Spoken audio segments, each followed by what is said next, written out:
Hi viewers, అందరికీ నమస్కారం. Welcome to Sravya's recipes. Hi అండి, ఇవాళ మన రెసిపీ జున్ను. అయితే జున్ను పాలతో ఈ రెసిపీ ఎలా చేయాలనేది చూద్దాం. మరి ఇక ప్రాసెస్ స్టార్ట్ చేద్దామండి. జున్ను పాలండి ఇవి. ఇప్పుడు ఈ జున్ను పాలల్లో ఇప్పుడు 1 లీటర్ జున్ను పాలు తీసుకున్నారనుకోండి, 1 లీటర్ బెల్లం కలుపుకోవాలి. ఇప్పుడు ఇదిగోండి చూడండి, ఇలా బెల్లం అంతా మెత్తగా పిసుక్కోవాలండి. చాలా మెత్తగా ఇదిగోండి ఇలా మెత్తగా సోర చేసుకొని మొత్తం కూడా మంచిగా కలిదిప్పేసుకోవాలి. మీకు ఇలా చిక్కగా వస్తుందండి, కన్సిస్టెన్సీ ఇలా చిక్కగా వస్తుందండి. ఇట్లా వచ్చిన తర్వాత దీంట్లో మనం కలిపేసుకోవాలి. ఇట్లా నేను ఆల్రెడీ బెల్లం అంతా కలిపేసుకున్నానండి. నేను ఒక 4 ఎలాచీలు దంచి దీంట్లో వేస్తున్నాను.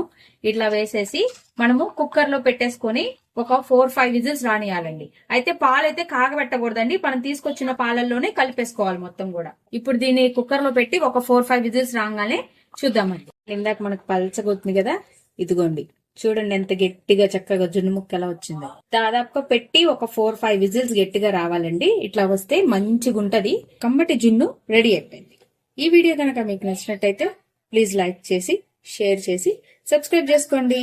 Thank you for watching Sravya's recipes.